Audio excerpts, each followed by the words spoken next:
the heart beneath the waves. The ocean had always been both a cradle and a coffin. For as long as Elias Ward could remember, the smell of salt and the sound of waves had stirred something deep in his bones, a mixture of longing and loss that he could never quite name. He'd grown up in a quiet coastal town in Florida, where boats outnumbered cars and every child learned to swim before they could read. But for Elias, the water was more than a playground. It was a ghost. He had been 6 when the sea took his parents. It was supposed to be a simple afternoon sail, his father, a marine biologist, and his mother, an artist who painted seascapes, taking their small research vessel out to check coral samples. Elias had begged to go with them, but a fever had kept him home. That night, a sudden squall swept in without warning. The Coast Guard found only bits of the hull days later. The ocean never gave their bodies back.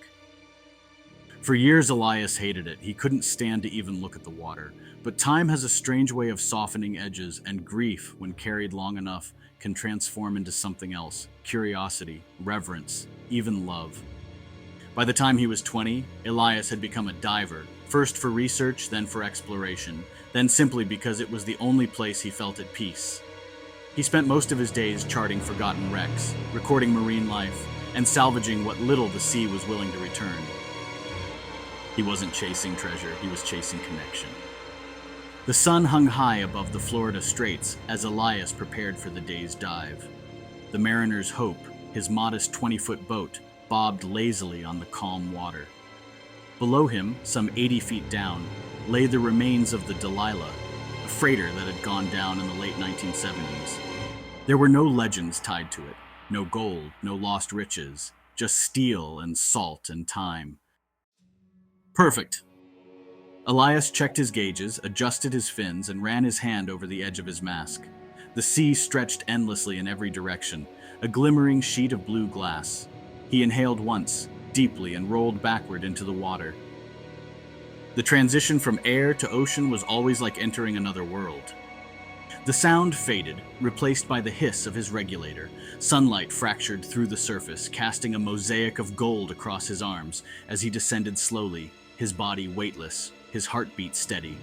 The deeper he went, the more color drained from the world. Reds faded first, then oranges, until everything turned to shades of green and blue. And then the wreck appeared beneath him, a hulking, ghostly silhouette rising from the sand. The Delilah lay on her side, her hull fractured open like a wound. Coral and barnacles had claimed her long ago. Elias drifted down beside the rusting frame, running his gloved hand along the cold metal. Fish darted in and out of cracks like nervous thoughts. A sea turtle, unhurried and ancient, glided past, giving him a slow, indifferent look. He shone his flashlight into the main cargo bay, illuminating floating dust motes of sand and plankton.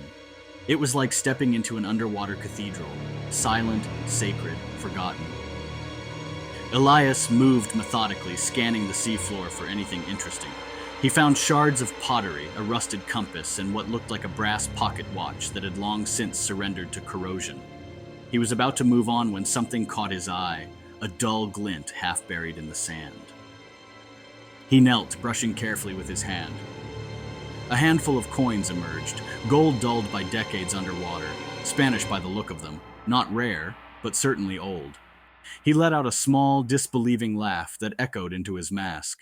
It wasn't a fortune, but it was something, a whisper of history. Beside them lay a small silver goblet, the handle of a knife, and a delicate locket tangled in seaweed. He plucked it free and turned it over in his hand.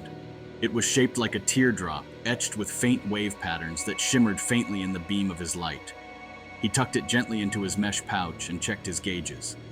Oxygen was still good. He decided to sweep the aft section before surfacing. But as he turned, the water around him changed. A subtle shift, pressure, movement, silence. He looked up.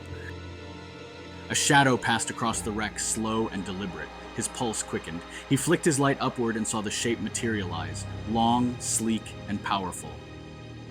A tiger shark. Maybe 10 feet, big enough to matter. It circled once, its motion fluid, graceful, confident. Elias froze, keeping it in his peripheral vision.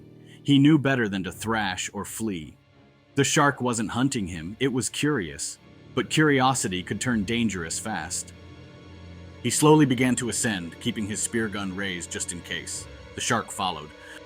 Halfway up, it came closer, cutting a slow spiral around him, its eye, black and unreadable, fixed on him like it was weighing its options. Elias's muscles tensed. He kicked gently, keeping his breath even. The gauge flickered yellow, oxygen running low. Then the shark darted forward.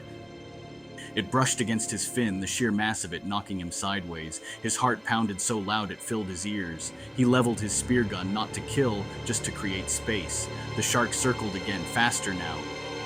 "Come on," he muttered under his breath, bubbles streaming upward. It lunged again. Elias fired. The spear zipped past, missing, but the sudden burst startled the animal. It twisted sharply, retreating into the gloom with a flick of its tail, vanishing as quickly as it had appeared. Elias waited, suspended in the water, every nerve alight. A full minute passed. Nothing. He exhaled shakily and kicked hard for the surface. Breaking through the water was like being reborn. He ripped out his regulator and gasped, sucking in huge lungfuls of air. The sun felt blinding after the dark. The world above seemed impossibly loud. The slap of waves, the creak of the boat, the distant cries of gulls. He pulled himself up the ladder, muscles trembling, and collapsed onto the deck of the Mariner's Hope. For a long time, he just lay there, staring up at the sky. His breath came in ragged waves. His body ached. His mind buzzed with adrenaline and awe. He'd been close before, but never that close. When his heartbeat finally steadied, he sat up and began removing his gear piece by piece, mask, regulator, tank, setting them aside with shaking hands. The sea lapped gently at the hull, as if it had already forgotten the drama below. Elias reached for his pouch. The coins spilled across the deck, glittering faintly in the sunlight. He smiled, exhausted but proud. Then his fingers brushed against the locket. It was small, delicate despite the corrosion. He turned it over, prying at the clasp until it finally gave way with a soft click. Inside, beneath a thin veil of salt and rust, was a photograph. Two faces smiling.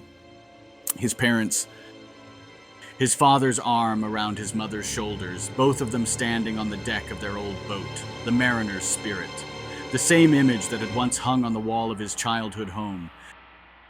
Elias stared, his throat tightening. The locket trembled in his palm. He could almost hear his mother's laugh, his father's voice calling out over the waves. He looked out across the horizon where the sea met the sky in a seamless blue line. For years, he had thought of the ocean as the thief that had taken everything. But now, holding that small token of love, returned to him from the depths, it felt different. The sea hadn't taken and forgotten. It had remembered. Elias smiled, tears blurring his vision. "Thank you," he whispered. He leaned back against the deck, closing his eyes. The sunlight warmed his skin. The gentle rocking of the boat cradled him like a heartbeat. Below, the ocean stretched endlessly, vast and alive. For the first time in his life, Elias Ward didn't feel small above it. He felt home.